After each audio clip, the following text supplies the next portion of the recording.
Arthur Schopenhauer is one of the most unique and influential 19th century German philosophers.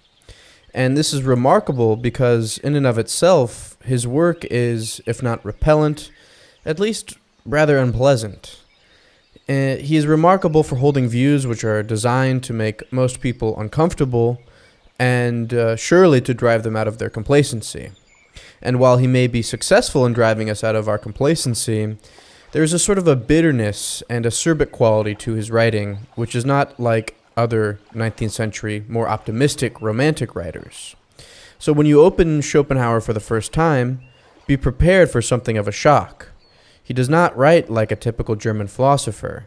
He has a very sprightly style, and this contrasts very powerfully with the rather dour and unpleasant and pessimistic content that he espouses. You know, many people compare him to Nietzsche, especially if you're looking for a poet-philosopher in the German language.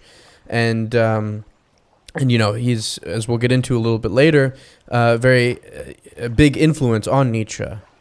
And so I'm inclined to think that although he's not generally read as a choice in the canon right now, he's kind of coming back in certain spheres of the online, mainly on the online right. He's still worth reading because of he's very influential on other 20th century thinkers, late 19th century, early 20th century thinkers, like Freud and Wittgenstein, and also Nietzsche, like I mentioned. And so, you know, with most philosophers, so we'll just get going here because I think, you know, you can often start with going directly into his work. We're going to be going over his book, The World as Will and Representation.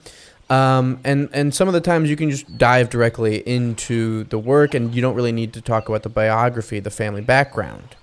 And most of the time, I think for a lot of philosophers, it doesn't really make sense, you know, to shy away from the family background is okay. So, for example, if you study Kant, it's not very important to you for you to know his personal life, or, you know, that he took a walk every day at a certain time, or these sorts of details, his family background. It doesn't tell you very much about, you know, the Kantian thing in and of itself. And it doesn't inform you much about his philosophy. But with Arthur Schopenhauer, that's not the case. Schopenhauer's background has a lot to do with his psychic makeup and with the stance he takes towards the world, the sort of characteristic postures of his philosophy. In the first case, his father committed suicide, and this is the kind of thing that generally will have an extremely negative effect on the psyche, a kind of permanent damage, or at least a long-term lasting damage, a very negative view towards the world. And it seems to me this carries over into Schopenhauer's work. I mean, it's unmistakable. And the second important fact, in addition to his father's suicide, is the fact that his mother, who survived the father, was extremely cold and distant and threw him out of the house and eventually, you know, basically cut him off. So, in other words, at a relatively young age, he was lost at sea in the social world. He has no familial contacts.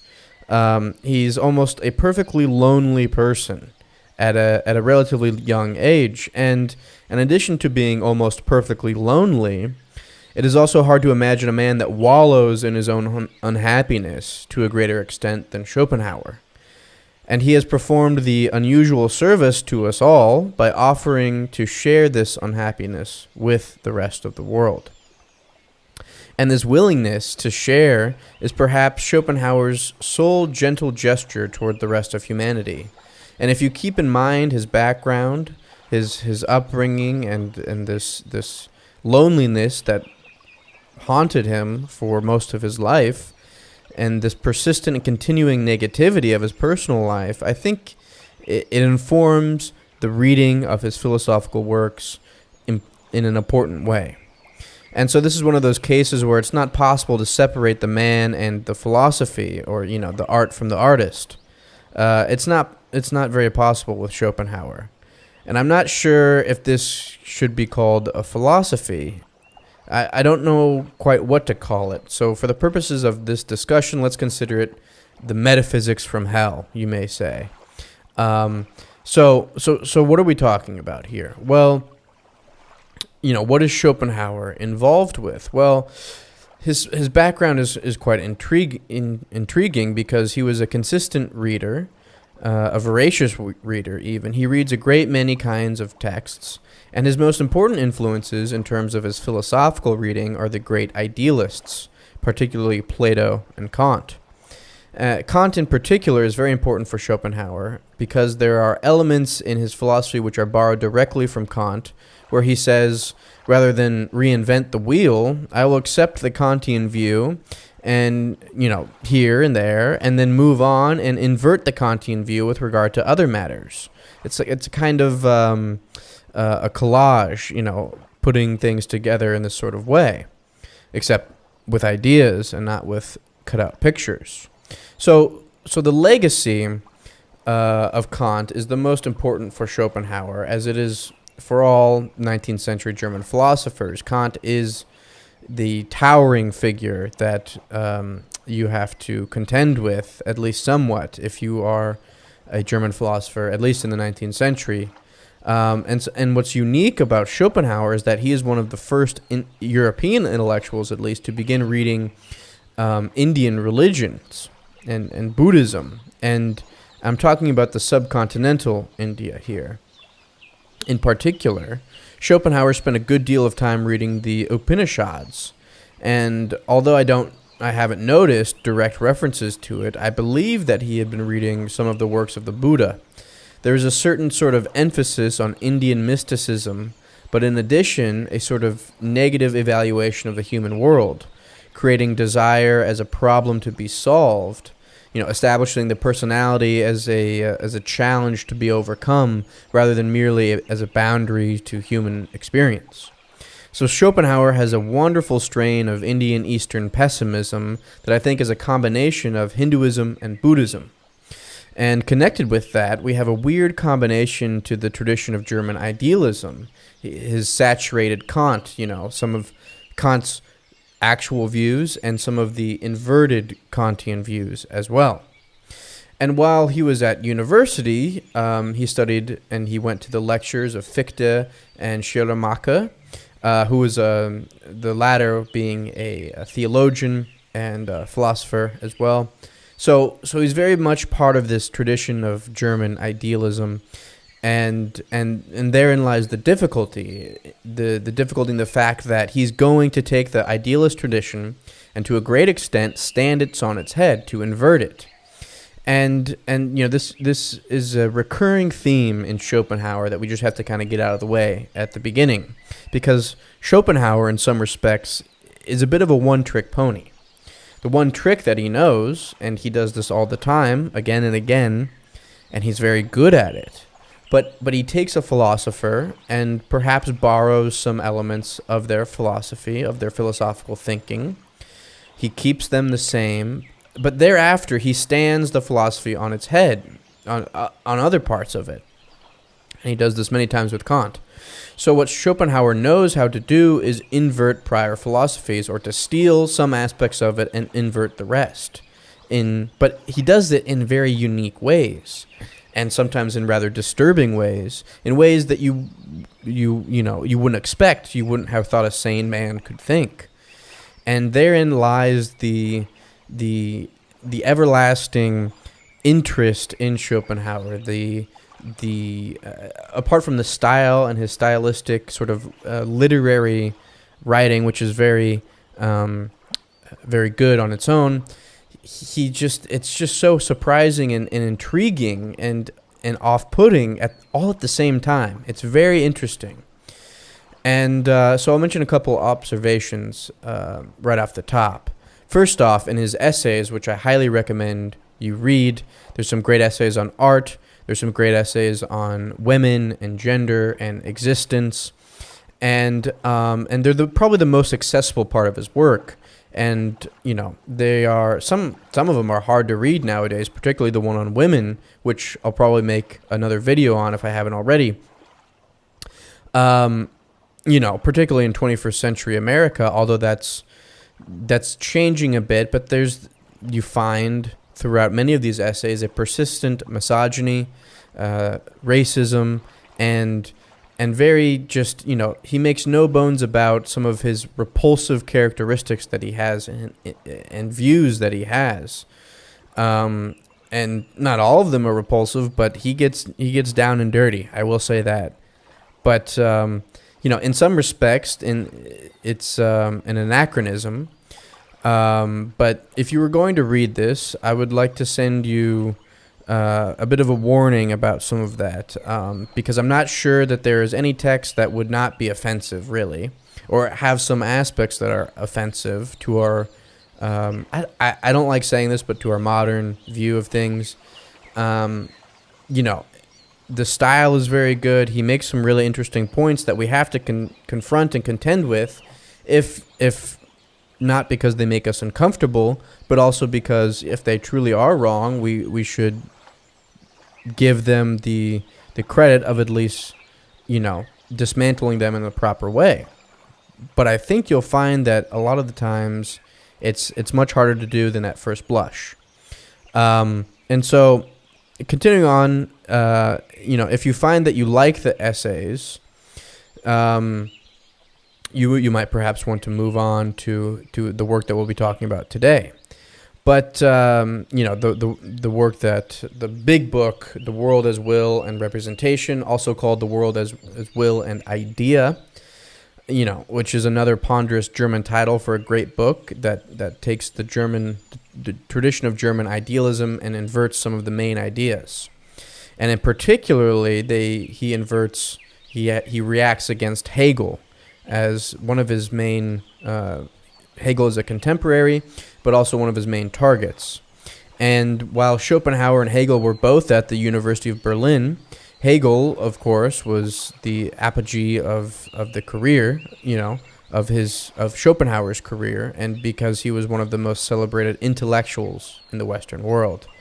And Schopenhauer was Schopenhauer, which means that he was not going to get a wide following. He was, like I said, too acerbic, too controversial, but not in a good way, or maybe he didn't pull it off in the way that he wasn't persuasive, or he didn't have that a charming characteristic which would allow him to get away with it, whereas Hegel had this sort of mass appeal even during his time.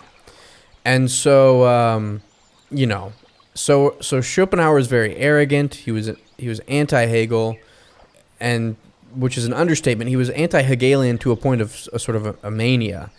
And he decided to schedule some of his lectures. He would schedule them directly against the lectures of Hegel, and Hegel, of course, got hundreds of students to sign up for his lectures, and Schopenhauer got very few. Some the first day, and then thereafter nobody really came to his lectures, which is very sad. But continually throughout his life, he was kind of just this loner. Some would call him an incel, but we'll leave that for another video. So as a result of this, of his lectures not going well, he left the university. As most intellectuals think, no one understands me. I'm way too ahead of my time, or way too smart, or whatever it may be. And the people did not realize that he was far ahead of his time, and to a large extent, he was. In a way, he was Hegel's superior, and it just goes to show how benighted and wicked, both these men are. So keep that in mind. Many frustrated intellectuals feel this way. This bitterness, this acerbic quality to them, that a man like Schopenhauer already has that. And then these experiences at university with, not many people coming to his lectures make it even worse. And again, you'll find this if you look at some of his essays. There's a wonderful line. It's stuck in my head since I first read it I think it was my freshman year of college, of undergrad. He says something to the effect of, I wish to apologize to the reader of the future for mentioning Hegel. This was in one of his essays. I apologize for mentioning Hegel. He's a philosopher that you've probably never heard of. And it's a very harsh thing to say. It's very funny as well. But it tells you all you need to know about Schopenhauer, right? It gives you the attitude, and in some respects, the style is much more important than the substance here, which, maybe there is some substance in just the style, but I think there's a lot of both in Schopenhauer, which makes him unique and interesting and a joy to read, really. Now, his great work, aside from the essays, is, like I said, The World is Will and Idea, or Representation, and he published it as a young man in 1818. And it's a remarkable piece of work because it has almost a musical construction. He is a highly aesthetic man. He's very, very sensitive to artistic, aesthetic qualities, let's say. And one of the perhaps disturbing or discordant things about the history of philosophy is that it is often the case that the people with wonderfully artistic styles who have great literary creativity are often neither edifying nor moral in, let's say, a traditional sense. In other words, it is possible to be a very bad man or to say some really unpleasant or offensive things, but to say them in a very elegant, very interesting way. And again, I direct you to Nietzsche on this as well, because he's very much like this. I had a professor once in grad school, and he told me that Nietzsche would be a great philosopher to study if Nietzsche was a philosopher, but he was more of a literary figure than anything, because he didn't leave a substantive, holistic philosophy. Let's say he left these very interesting, very literary, almost novelistic type of works that are very hard to categorize. They're just Nietzschean. That's the only thing you can categorize them as. And I think Nietzsche took a lot of stylistic and a lot of even substantive as well inspiration from Schopenhauer. So moving on, what is this work we're talking about here? World as Will and Representation. What is its structure? How does it function? Because it is a big book. And so we should notice here that, again, he's got wonderful style, and he's a German philosopher, which is amazing, because how many German philosophers have wonderful styles? Not many. I think you could count on a handful of them who are, if there's these kind of, like I was mentioning, Nietzsche, these borderline, are they a philosopher, what are they, type of guys. There's probably a handful of really, really good ones, really interesting ones worth reading. And so at the same time that he has really good style, the content of what he's saying is often quite unpleasant and quite off-putting if you really dig down and look at it, or at least unsettling, let's say. So the 4 parts of The World as Will and Idea were described by Thomas Mann, the famous German writer and author, as a novelist, as a symphony in 4 movements. And I think that's a very beautiful and very accurate way of describing this work. It has a sort of verbal music, has a high poetic content, and is certainly very pleasant if you don't stop to think about what he's telling you. And so, he has these 4 movements: the world as representation, as will, the aesthetic and ethical escape, and asceticism and mysticism. And so the content behind the world as will and idea is basically this. He's making the distinction, characteristic of German philosophy, between subject and object, which is also corresponds to the distinction between pneumonia and phenomena. And he's obviously borrowing from Kant here, because he's going on to take parts of that Kantian tradition and then invert other parts to come up with a new metaphysics of his own, basically. And what he's trying to do is, first of all, formulate the problem of the self. What is it like to be a self-conscious entity in this world? And after formulating this problem, he's going to show us that it has the deepest spiritual implications. He's going to formulate a powerful spiritual problem something analogous to that of Kierkegaard. And then he's going to tell us that, unlike Kierkegaard, that this problem has no solution and that this is the human condition. So, maybe you could even say, like Hamlet, Schopenhauer is trapped in an egoistic prison called the world. And what he's going to do is share with us news of what his prison is like, because he seems to have discerned its parameters. And like Kierkegaard, you could say that this is a relentless sort of negativity. But unlike Kierkegaard, this is the sort of sinfulness without redemption. There is no redeeming quality to this world. It is a prison, and you're stuck in it, and what are you going to do about it, basically? It's, the worst of all human conditions. And so the first part is about the world as representation. The German word for it is Vorstellung, and I don't think I'm pronouncing that quite correctly, but that is what he calls it. And it's variously described as representation, as idea, kind of connoting this Platonic idea. It basically means the world as idea, or the world as it is represented by the conscious mind. And in order to explain this to you, I'm going to have to drop back a little bit and talk about the philosophy of mind. And in looking over, the Hume and Kant lectures that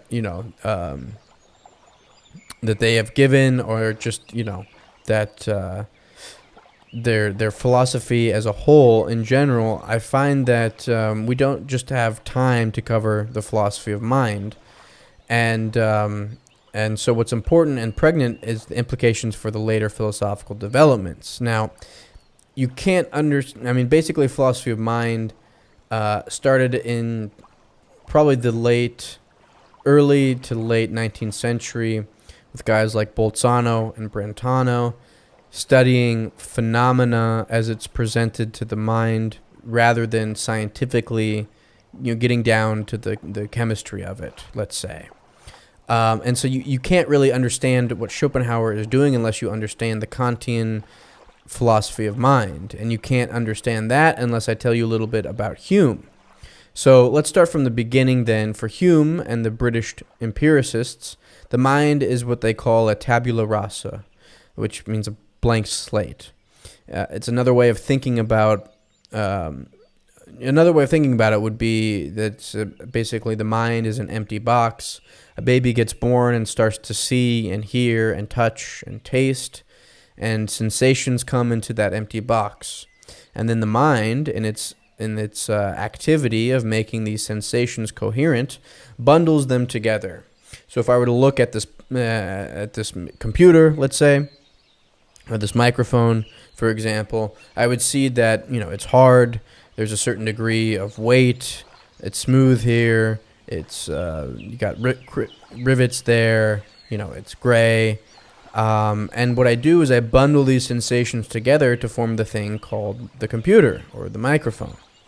And it makes a certain amount of sense, this kind of way of looking at it at first blush. Now, the problem that Hume ran into as he developed this sort of idea more, this tabula rasa idea, is that although we see tables and chairs and peoples and floors and doors and ceilings and whatever else we're seeing, we never see certain things which we think are important parts of the world. For example, Hume will tell us that you never see time, you never see space, you never see causality, and obviously that's true. If I were to drop this, if I were to drop a pen or something, take a pen and drop it and see can I see the causal relation? Well, I pick up a pen, let it go, it falls. So if we do that 100 times, we see it fall every single time. Now, Hume's point will be that though, that we see the event of me holding a pen and the pen is falling, we never see causality itself. All we see is the irregularity between the two. Similarly, if you look around for time, you're going to look a long time, if you pardon the expression. You may look at clocks, you may look at calendars, you may look at your watch, you may look at your phone, but all you're going to see are pieces of paper, or screens, or mechanisms, or gears, or these sorts of things. You're not going to see time itself. And so what Hume decides is that it's not there. If you can't see it, if you can't perceive it, it's sort of an imaginary thing, and that's the sort of the way we glue the universe together. And Kant rejects this kind of skepticism. In other words, we have a problem here. We don't know how it is that we found out about space and time and causality and being and negation and number and all these sorts of universal, generalistic, idealistic sort of categories that we've come up with that aren't here maybe in the spatiotemporal realm, but we can think about them and understand them, and that helps us move throughout the world. So what's going on here? Empiricism, therefore, really lacks a good account of these phenomena, of these qualia. They're called different various things that empiricists can't really account for. And so, but we've been talking about this for 500 years since Kant, because Kant, what he does is he takes up that challenge. He says, no, David Hume, you are wrong. In fact, the human mind is not a blank slate. It's not a tabula rasa. In fact, the human mind doesn't passively absorb sensation. Rather, it actively constructs the external world. And when you miss that activity of the human mind in constructing the external world, you cause yourself all kinds of philosophical paradoxes. And in some ways, you have to give Kant credit, because it's a brilliant answer, even if it is wrong. Maybe they're both wrong. That's a topic for another time, but it is a brilliant answer nonetheless. And because, if I can explain it, not to get too much of a tangent going, but for Kant, he thinks of the human mind as being a room. Let's say maybe like the room that you're watching this video in, and say that the room has one window and only one window, and all the doors are locked, and you're never going to get out of this room. That's the human mind itself for Kant. Now, when you look at the external world, when you observe and experience external reality, and I think he does say that, that there is an external reality. Some technologists take this and they say there is no external reality. The human mind creates the world itself, and so all of being is consciousness, basically. Again, topic for another time, too big to cover here. But back to Kant, he basically says, it looks to you like the external reality is shaped exactly like the window. Of course it is. Well, because that's your only access to it. So literally speaking, the shape of the window, as far as you're concerned, is the shape of what's outside the window. In other words, the light that comes in is precisely shaped by the opening that lets it in. In other words, there's a form that the mind imposes on the external experience. And, and this activity of imposing these forms is far better, more accurate, truer representation of human cognition than on Hume's account. And so instead of being a blank slate or an empty box, it's actually an actively constructing mind that constructs the external world. And, for another example, again, let's say you're watching this video on a computer. You're experiencing the computer and what it's doing, for example, as being both spatial and temporal. You can see it, you can touch it, you can feel it.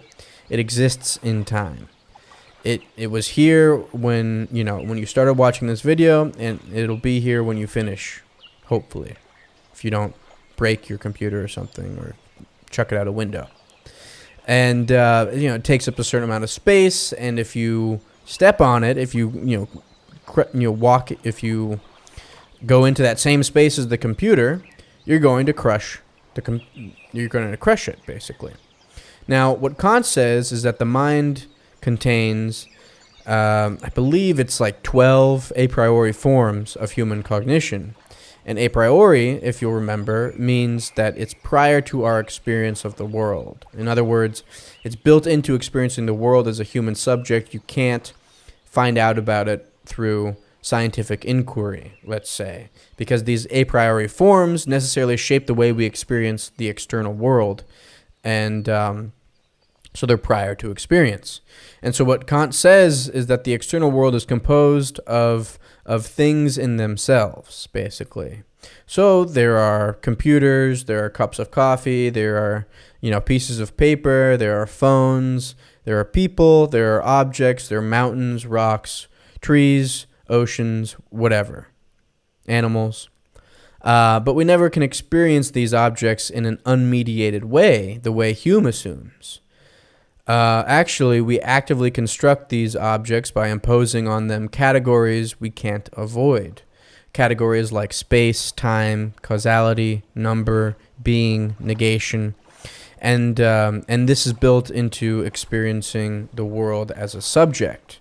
And this is all, this is thousands of pages of philosophy are encapsulated in a line from T.S. Eliot here in his Four Quartets, where he says, he's in the rose garden, and he says, the roses had the look of flowers that are looked at. Isn't that, obviously a very poetic way of saying it, but the roses had the look of flowers that are looked at. It just says it so directly. The computer has the look of a computer that is looked at. It's being observed. And it's not like this in and of itself, let's say, because it's filled with, different chemicals and operations and electricity. We can't find out about the computer what it is in and of itself, even if we find out about how its motherboard is structured and all these things. We have no experience of that world through space-time causality, through these necessary forms. And, that's, nobody can explain it to you, but that's how we know what space is, basically. If somebody really said they didn't know what quantity was, what would we do? We all know what quantity is. We just can't explain it very well. It's built right into the hard wiring kind of the human psyche. It's a very deep answer. It's an important answer, and this is what Schopenhauer takes as his foundation. Okay. In other words, the first movement of the world as idea, the world as representation, as Vorstellung, is he's saying that the external world is what Kant says it is, and not what Hume says it is. And it's one big idea that he explains in this, the first movement, let's say. So we have all these overlapping forms, and our whole experience of the world is one big representation of these forms. And so in the first part, he's being a very good little Kantian. He's saying that the world of the phenomenal world is one big representation, one big idea. And the subject constructs the object. It's an activity of the mind, and that's the world. That's how we experience it. Now, what Kant says in addition to this, what Schopenhauer agrees with, Kant says in addition to that, what's correlative of this is that we can't know the thing in itself. The thing in itself means that, you can't experience a tree or a computer as it really is. Maybe if you're religious, you can't experience it in the mind of God to be omniscient in all parts of it. Independent of space and time and causality and number and all these categories that we think are there that help us navigate through the world. You have to look through the window, basically. There is no choice. That's the only access you have to the external world. And that means that we never experience the external world as it is, only as a prism or window from which the external mind represents it. So we experience the external world as a human being has to experience things as human beings, basically. It's almost circular, but not quite, if you really think about it. It takes some time. But so given that, let's say it's not circular, so far so good. Schopenhauer's being a good little Kantian. we're not getting involved with the paradoxes that Hume, as an empiricist, gets involved with. But what that means is that we can never know things in and of themselves. We can never get direct access to noumena. We have only the phenomenal world which we construct through a priori forms. Okay. And this is, I'm distilling, this is a big book. I'm distilling quite a lot of information here down. But moving on, we're going on to the second movement of Schopenhauer's work. And what he says is this. He says, well, actually, no, Kant is wrong. And he's going to invert Kant and says, there's one example of direct apprehension of the nominal thing in itself. And the one thing that I can know about in this particular way, in this nominal way, in this, is the thing in itself that I can know is the will, my own self-consciousness. In other words, my own consciousness of myself as a self is not mediated by the a priori forms. I have direct access to it. I have immediate apprehension of the fact that I have a self-consciousness, that I have a will. And this is nominal and not phenomenal. It is the thing in itself that you have direct access to. And so what he's saying then is that the outside world is just like Kant says it is. The external world is fine. We're fine with that. Kant, remember, says everything is mediated by a priori forms. And we have no direct access to anything. What Schopenhauer says is that only works with the external world, but the internal world of our own self-consciousness is not the way that Kant says it is. It's one unitary thing. It's one will.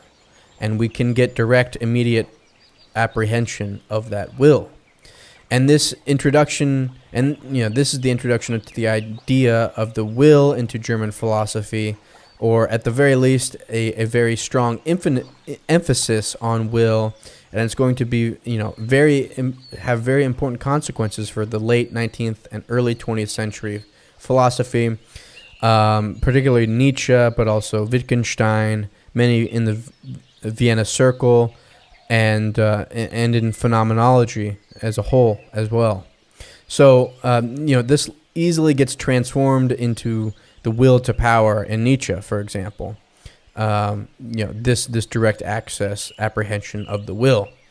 And so what we're going to see here is that my knowledge of the internal world is of my own will. And what that means is that human beings, like Hobbes said, are desiring animals. They have a desire of this, they have a desire of that. And the thing about desire is it's always intentional. It's always aimed at something. It's about something. It isn't desire as such. And so Schopenhauer will change that slightly, and he says, yes, we are desiring animals, like Hobbes said, but we don't know ourselves. We don't really know our own wills. Consciousness is only a subset of will, and reason is only a subset of will, and in fact, will is a force that reason neither controls nor understands. So we are subject to a terrifying force bigger than we are. It's mysterious to us that we are unable to control, but we have direct access to it. And this will be a great prelude to Freud, particularly because if you think about the idea of the unconscious as being a part of our will, a part of our cogito, that we are unaware of, but we have direct access to it, this begins to make a certain degree of sense. And when I say it's intentional, I don't mean that we are conscious of it, that we are aware of it. You can be intentional about a desire without being aware of it quite yet. You can have a one of the things that Brentano says, if you don't know Franz Brentano, look him up. He's also involved in this, philosophy of mind, phenomenology, I believe it was mid to late 19th century as well. All the one characteristic of all mental activities is their intentionality, which means they are about something, and this intentionality is not, I intend to go to the car wash today or whatever. It's not that kind of intention. It's a different kind of intention. Again, this is bringing a lot of things here, and so I think that deserves its own video probably. But the main point here is that this move of agreeing with Kant part of the way and then inverting him on the internal world part, and also flipping Hobbes on his head as well, combining these two things leaves us with we lose the Enlightenment optimism that was so prevalent in Germany and throughout Europe at the time. The idea that we are reasonable animals in control of our wills. In fact, the will is controlling us, not vice versa. And the will is a mysterious force that we find not just in individual people, but in all of nature. It permeates all living human beings and in nature as a big unitary thing as well. And we can get knowledge of this noumenal thing in itself directly, even if we're not aware of it. That's the whole thing. And so and so it kind of means he describes this will as a blind ateleological force, which just means that it has no end that it's going at, no particular end that it's striving for. It's just the blind animating fact of all of nature. And it would be worth comparing this to Spinoza's idea of the conatus, which is the desire of all things to continue being what they are, which maybe you could make an argument that that's theological, but it would be complicated. But I would say, so if let's say you take that as theological, what Spinoza's idea of conatus is, then it would make sense that Schopenhauer is kind of inverting this as well and saying, all things would like to be something else, but they really don't have any control of what they are in the first place, and so they kind of muddle along as best they can. And if you step back and think about this, really, it's a very extremely sort of pessimistic view of the human psyche. We are the playthings in the hands not even of God, but of something less than God, because it doesn't have a will and it doesn't like us. Plato famously said, I think it was in the Laws, maybe, he said something to the effect that we are the playthings of gods, and we should delight in that fact and play as one of the principal human activities. And Schopenhauer gets to a point where we're actually the playthings of something less than God, and the some of the results of that view are very problematic. One of the problems, is because in some ways it's very anti-Socratic and anti-Platonic in a sense. Like I think Plato probably picks this up.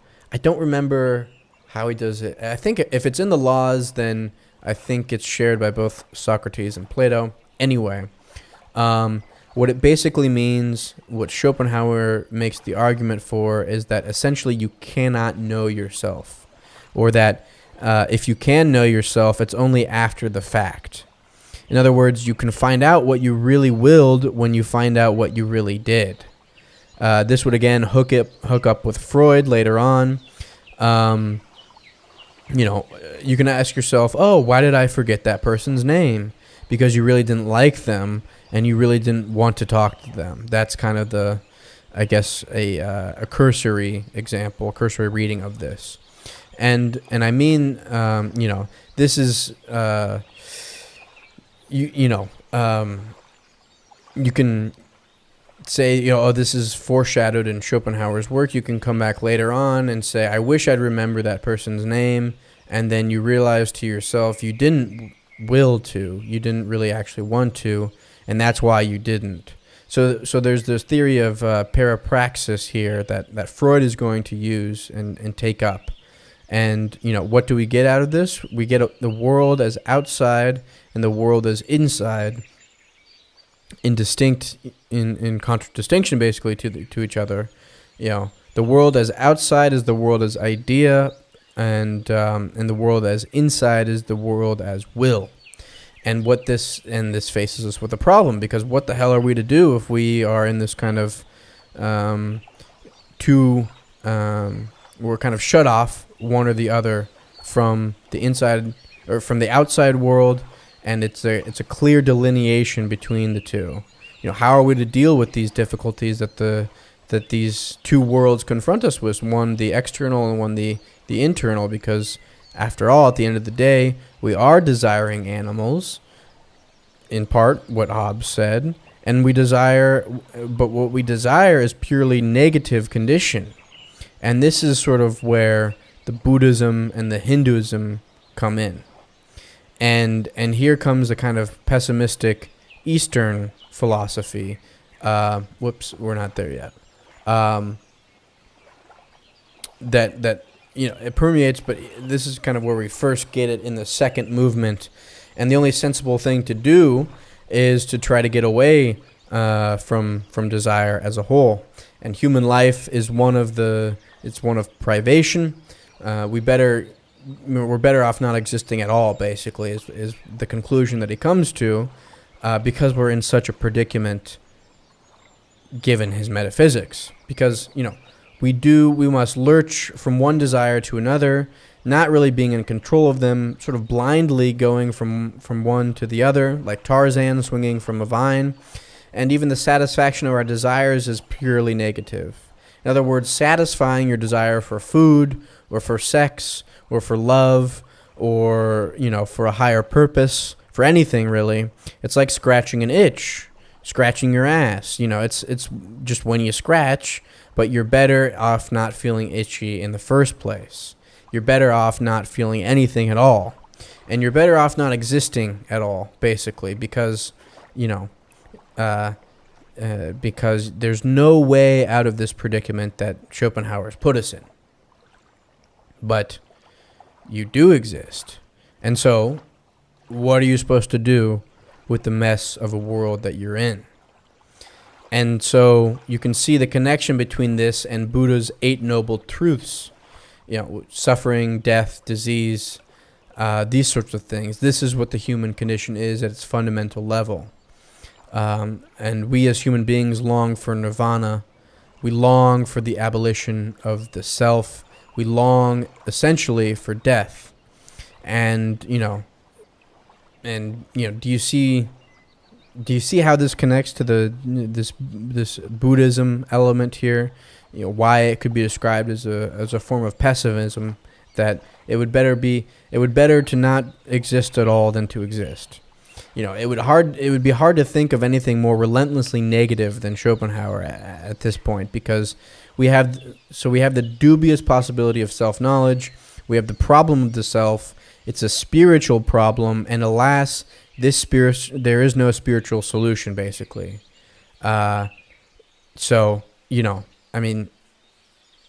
It's kind of a pathetic answer, basically, when you come down to it, because the last two movements of this, he gets to this point, and the last two movements of this work, of the symphony, there's this kind of exercise in negativity.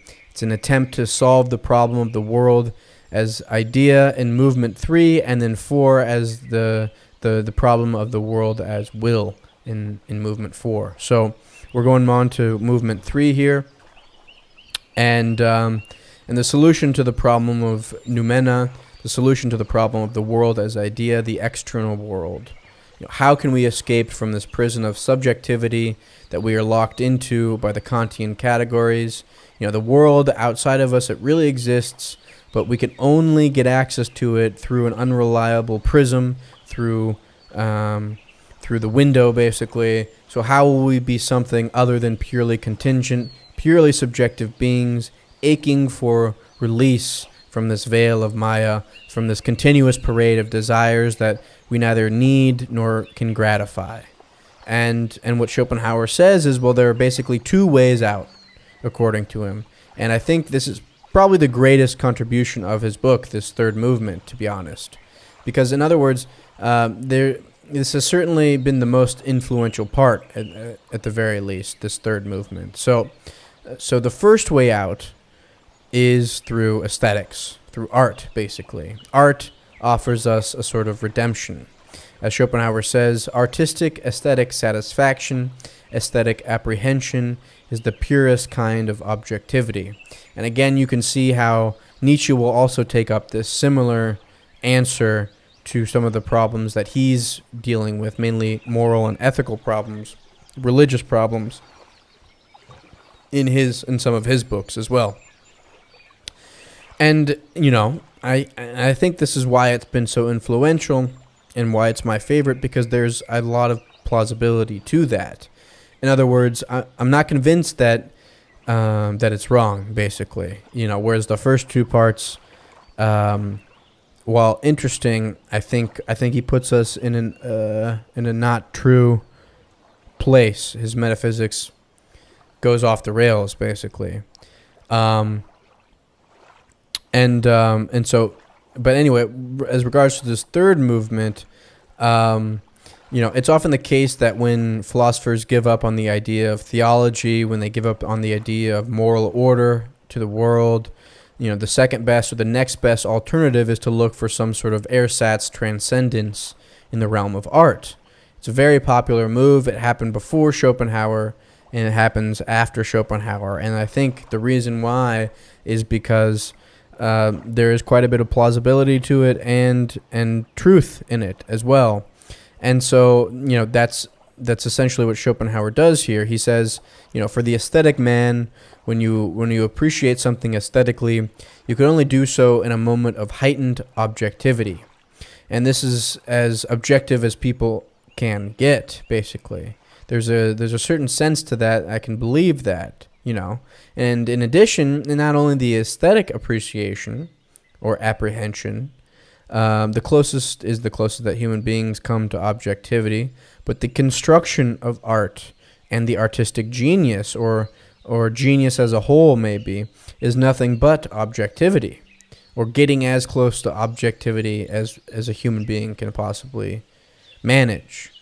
And so, a great artist, by the works that are produced by him or her, you can see in these great works of art, when you aesthetically apprehend them, that this artist did see the world as it really is, or as closely to as it really is, as closer to as it really is than what everyday people experience, basically. I'm not sure if I said that quite clearly, but nonetheless, he has been very influential, Schopenhauer, in aesthetics and aesthetic theory. And I think that most moral or political philosophers are not impressed by Schopenhauer, but in the theory of art, this has often been worthwhile to take up his ideas here. And when the book this third movement gets excerpted, if insofar it ever does, this is the part that usually comes out, and for good reason. And so, in addition to the idea of connected with this idea of aesthetics, we get certain ideas about Schopenhauer's view of art, which are particularly terrifying and bizarre, and if not perverse at some places. First off, he has some very fine thoughts about art in itself. Art is the highest cognitive activity. Obviously, this is an inversion of Plato, right? Because he spent a great deal of time reading Plato, and where is art on the divided line of Plato? For Plato, it's at the very bottom. He stands it on his head and says, no, actually the highest cognitive activity is art. Why is that the case? Well, because It's the only avenue to objectivity, and it makes a certain degree of sense, right? But then when you get to the brass tacks, when he starts talking about his specific views on art, I don't know if you feel this way, but I came away, sort of shaking my head, basically. And think about his views on tragedy. His views on tragedy as kind of an inversion of Aristotle's Poetics, because Aristotle said, really good tragedy, you get a better than you get an excellent heroic sort of guy that doesn't exist in the real world, but he has one fatal flaw, and that he meets a catastrophe on the count of his flaw. That's basically tragedy for Aristotle, and through that we get catharsis. The hero has hubris, and all the stuff we get in the Poetics. And Schopenhauer says no to all this. He says that that's not my idea of a tragedy. Schopenhauer's idea of a real good tragedy should be an average kind of guy who has something really terrible happen to him due to no real fault of his own, and this is allegedly edifying, basically. And you can see, again, why his own personal circumstances are relevant for this sort of view. He's trying to rationalize his own position, basically, in the world. And in fact, it's a very terrifying idea because of this fact, because that, average people meet terrible catastrophes for no real reason. And that is real tragedy, and there's a certain amount of truth to that. But is it true then that his point that he goes on to make, that this is the highest objectivity? This is the way the world really is. Going back to Buddha, you look at the Eight Noble Truths, and this is his, in other words, it's sort of an anti-tragedy, right? Where we get average-sized people just meeting the everyday catastrophes, no big deal. And what it means is that suffering is accessible to us all, basically. As a matter of fact, we can't avoid it, much less do anything about it. So the best we can do is have an art which tells us what the world really is. And what the world really is meaningless, chaotic suffering. And, and may I suggest here that the reason, that there is a reason why Kafka liked Schopenhauer so much. And you can see this if you read Kafka. Schopenhauer's, you could say, an anticipation of the novels of Franz Kafka, basically. Or, one day Gregor Samsa wakes up and finds out that he's a bug. And Samsa is not an especially interesting guy, and he suffers for no reason. He didn't do anything to anybody, and nobody can understand why he just got turned into a bug. And I think this is the greatest justification why we would want to include something like this in the great books, because Schopenhauer's book, why we'd include it and read it still today, because it's pregnant with so much of the later German culture that came to be. Nietzsche, Kafka, other literary figures as well, not just German, but all over the world. And so his views on art were very popular, and in addition to his aesthetic and his ideas on tragedy, also his ideas on music were very influential as well, very popular among late 19th century composers, particularly Wagner, who really liked his music, or his views on music, I should say. And of course, Schopenhauer disdained Wagner completely, and anyone that would admire him, you can imagine the Schopenhauer would disdain. So, think about the kind of psyche where you can't argue with a sick mind, and this is the guy that has some sort of problem. There's no conflict between being crazy and being, really gifted, basically. And he's one of the best examples of that. Schopenhauer is. So he says that music is the direct apprehension and the direct statement. It's basically a copy of the will itself, and that is why we don't need to translate music from one language to another. It's complete. It's non-symbolic. It's non-conventional. It's kind of, a almost direct communication to the will, basically. It's a copy. It's a mimicking the will itself. And he talks from one will to the other directly, basically. You can get a direct understanding of that, and of course, that's the highest kind of objectivity, and you can see why Wagner would gravitate towards a philosophy like this, and you can also see why Schopenhauer would disdain Wagner, because he disdained basically everybody, and he hated the world. So they mesh together very nicely, but there's another way out of this problem of the external world, this problem of subjectivity, and so in addition to aesthetics, there's also ethics. And it's kind of an odd thing at first blush if you think about it, because you wouldn't expect this guy to be writing about ethics.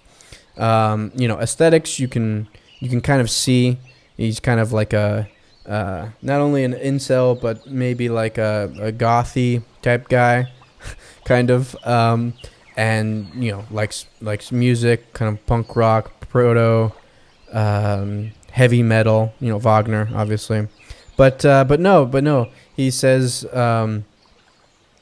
aesthetics offers us one way out of this prison of subjectivity, but also ethics, and the way we do that is by breaking down the illusory bounds of the ego. Again, going to be really important when it comes to Nietzsche. Both of these things, this whole third movement is Nietzsche takes this up quite well and explicitly, and so we need to break down the bounds of the ego. The saint, in this sense, in both the Buddhist and the Christian tradition, is one whose loving kindness overflows the boundaries of the self, so that he recognizes in another's pain and in another's suffering his own suffering. And the point being that universal compassion is the foundation of both Buddhism and Christian ethics.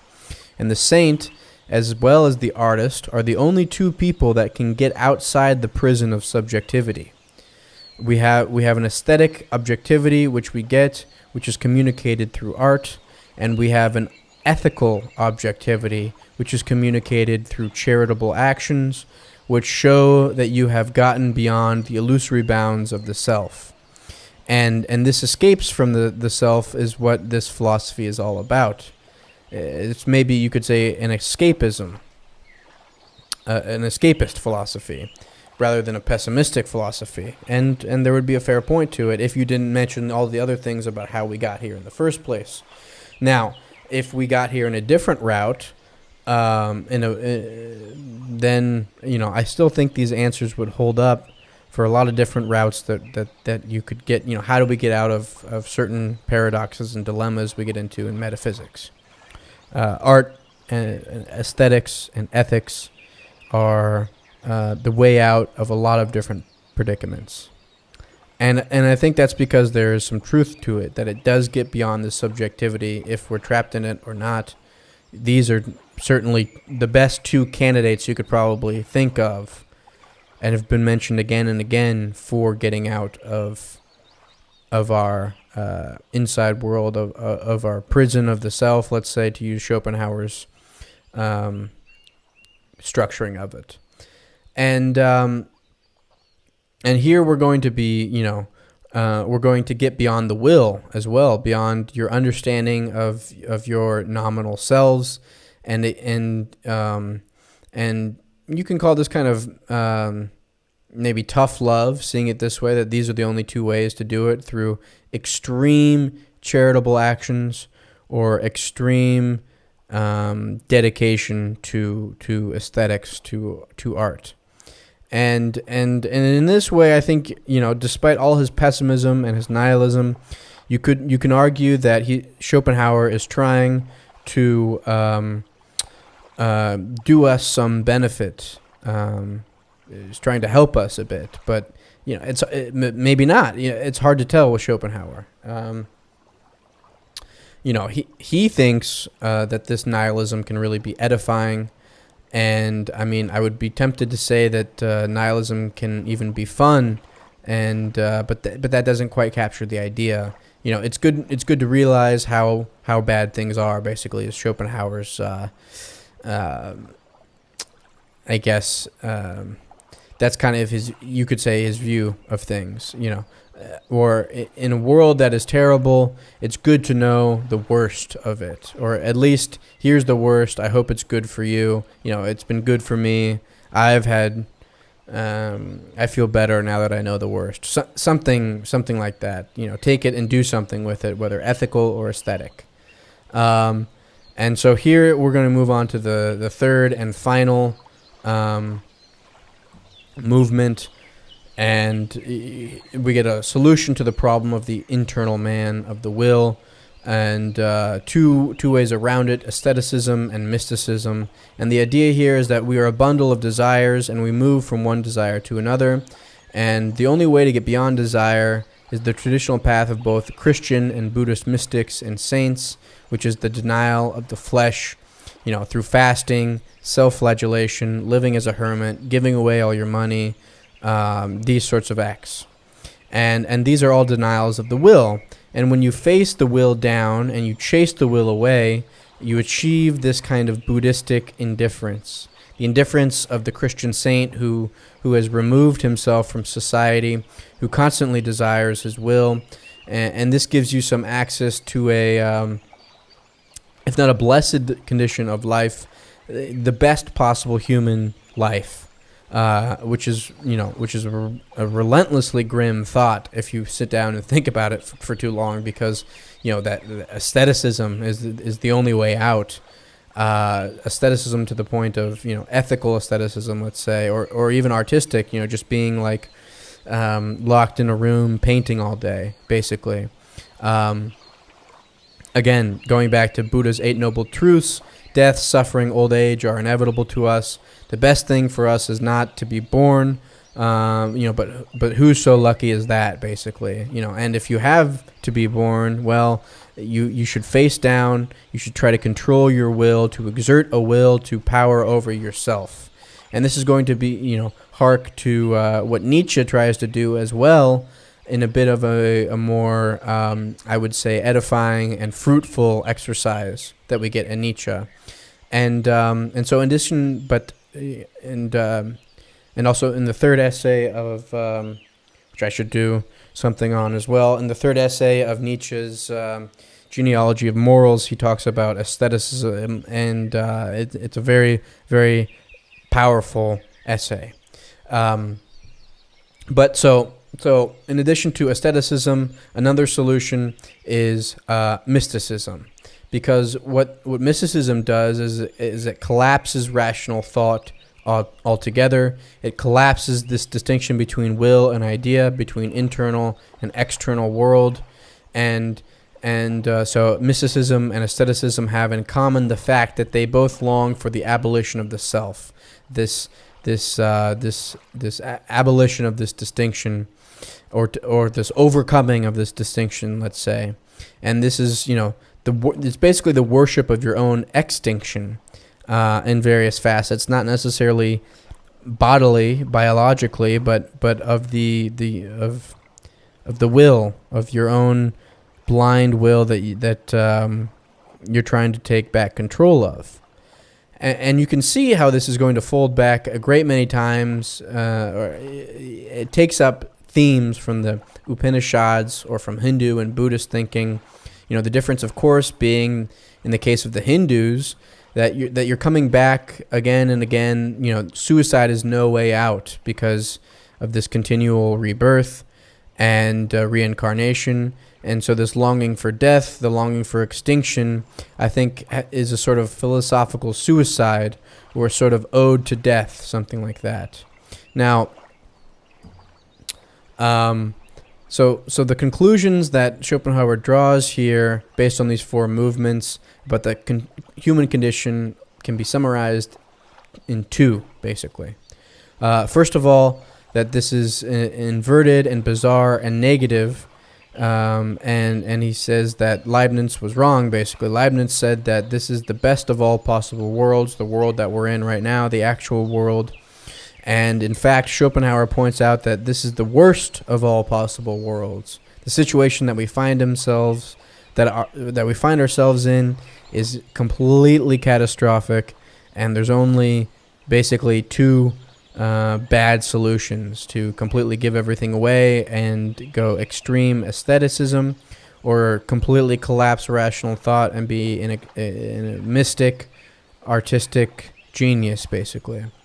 And Schopenhauer thinks, Leibniz's claim is not dubious per se, in the way maybe Voltaire would argue, but he says, look, this is clearly the worst of all possible worlds. If it was any worse, it wouldn't exist at all. It just it's just good enough so that there is some existence. But if this world got any worse, it just wouldn't exist.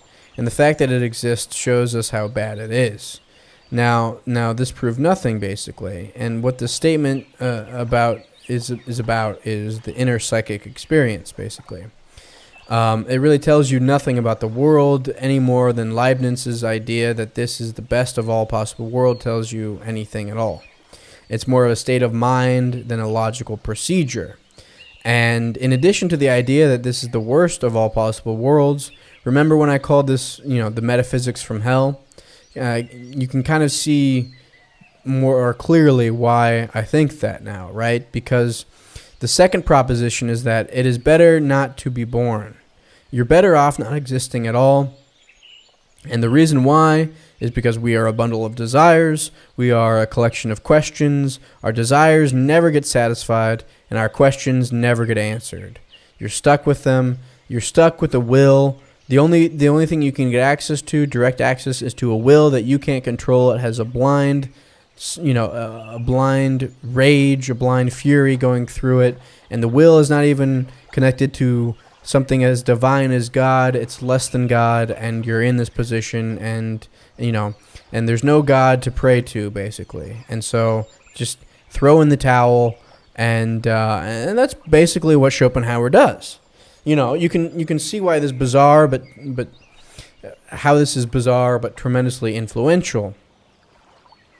It presents a certain state of mind that many people get into and gives it at least a coherent metaphysics, a argumentative way of getting there, basically. And the reason why is, the reason why it's better never to have been born is because pleasure is purely negative. In other words, when you have a desire for pleasure or food or sex or whatever supposedly gives you pleasure, that's a state of deprivation. It's a state of being incomplete. It's completely an inversion of the Greek philosopher, I believe it was Aristippus, who was basically founded hedonism, and he said the only thing to live for is pleasure. And so, but for Schopenhauer, when you get all your desires gratified, well, you're happy for about 15 minutes or 15 seconds. But then, these desires that can't be fulfilled will come back, and you can never gratify them in a substantial, meaningful way. And even when you do, it's very temporary. It's very short term. And so, in Schopenhauer's mind, he wants to eat lunch and never get hungry, basically. And the fact that you're going to be hungry again is a big problem for him. And but he can't accept that that's just the way the world is, or if it is that way, he just can't accept that state of things. And he says, well, that's exactly my point. Why do I need the world to be like this? It's better if it's not like how I want it to be. It's better that the world just doesn't even exist. I mean, that just gets about as pessimistic as you could possibly get. That's like almost, like school shooter Columbine level negative. That's the sort of metaphysics that would lead you to that sort of act, I think. maybe not. Maybe this is more of a negative thing rather than, then you would have to take the jump into, okay, well, if that's the case, I'm actually being good for destroying part of the world. That's the next step from where Schopenhauer gets you to, basically. And maybe you can see that now. I mean, there are two really terrible things that could happen to you, basically. You can get what you want or not get what you want. And this is the metaphysics from hell. I mean, that it's one step away from being, sort of getting in that headspace of wanting to do a mass terrorist event, basically. That's not, I don't think I'm overstating things. The only ways out of that are then to overcome the self, not through destruction, but through asceticism, mysticism, art, ethics, an overturning of something like that, rather than just accepting the Schopenhauer kind of gets us out of it, but he gets you to the point of basically saying, let's just destroy the world. It's better to have never been born. So alas, this revenge is of great consequence to the history of the West, Western thought and philosophy. And Schopenhauer has certainly been a standard fixture in German culture since the middle of the 19th century. And any educated person in the German-speaking world in the 19th century and much of the 20th century would have been familiar with Schopenhauer. Certainly, it's clear that Freud was familiar with Schopenhauer. Freud grew up in Vienna and obviously spoke German. And if you think of the idea, first of all, of the unconscious motivation, right? Freud says that we are often not conscious of what really makes us go. That's something that was introduced by Schopenhauer. Freud looks a great deal more original than he turns out to be if you haven't read Schopenhauer.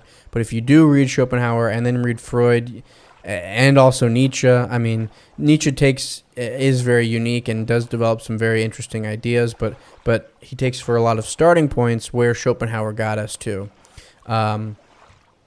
And some of Nietzsche's solutions as well.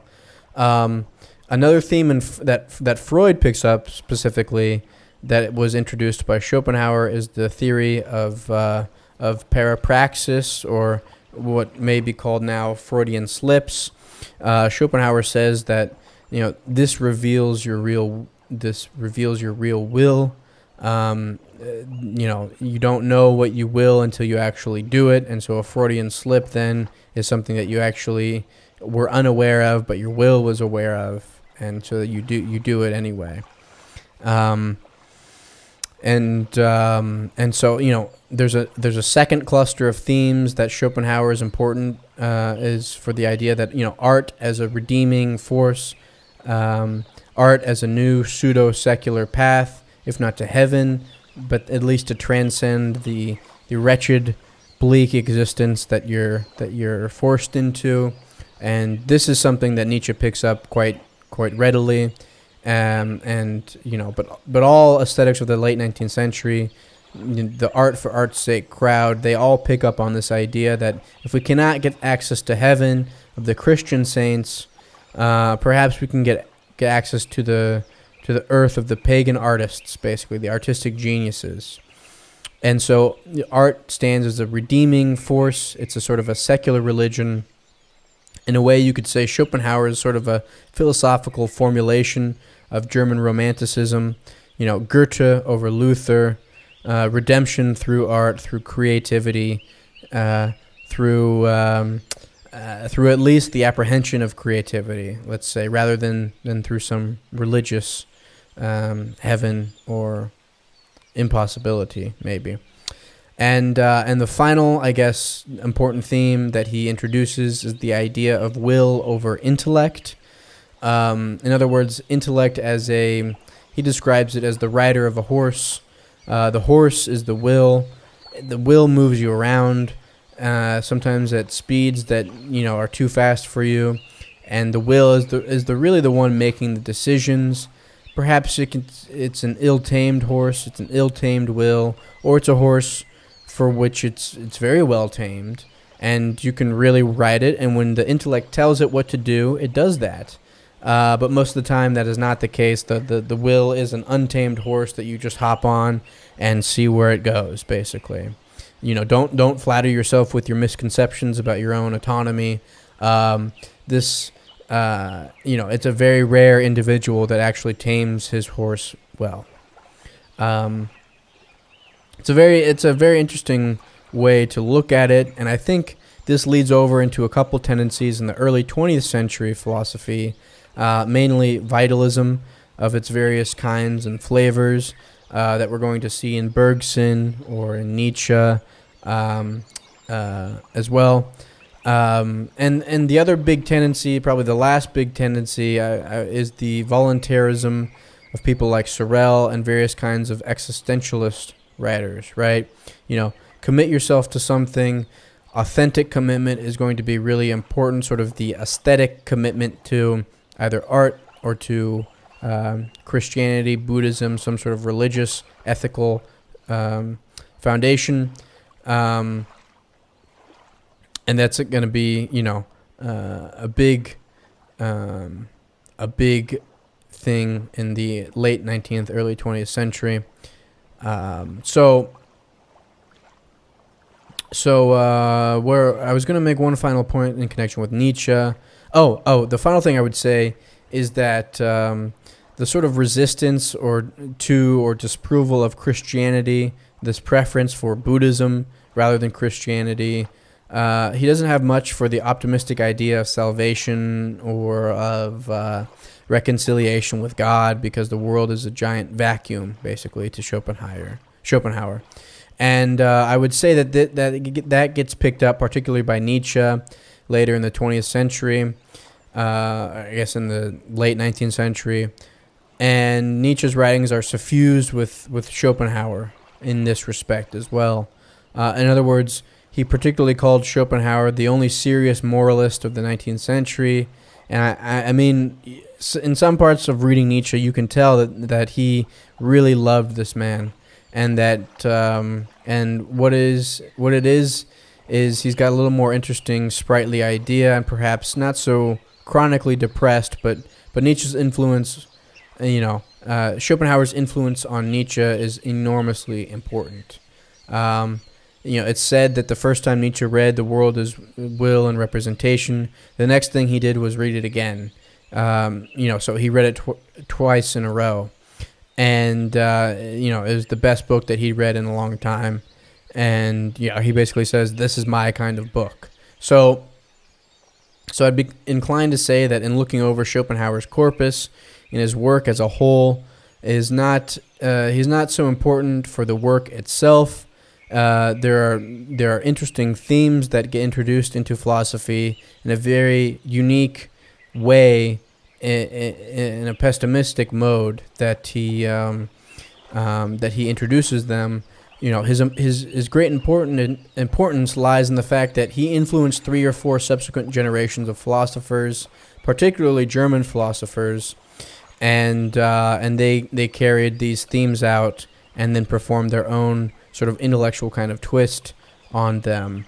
And so just kind of wrapping up in conclusion, the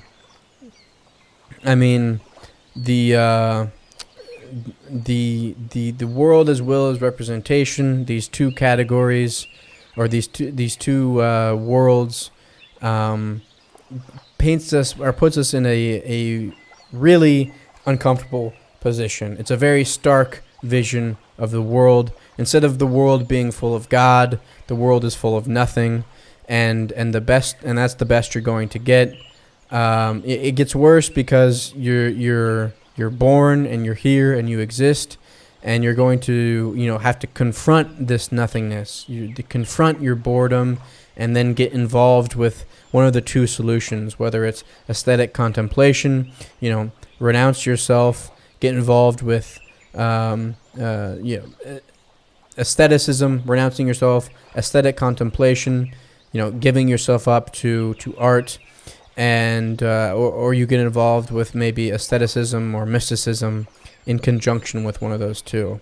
So the point is that the problem of the world is insoluble. It has no solution. We are left in a spiritual difficulty, a spiritual kind of tar pit, that we can't pull ourselves out of. And before we succumb to death, Schopenhauer wants us to understand that that's the best thing that we can do. So, is to confront this reality. So, that is Schopenhauer's World as Will Representation. It's a big book. I didn't get to everything in there, but I think I did a decent job of kind of presenting you with the main arguments, the main structure, how it works, some of the key moves that he makes, and connecting it to some previous and also some later philosophers. So thank you so much for watching and listening. And if you'll please do me a favor, like, comment, subscribe to my channel. There'll be more videos like this. Until next time,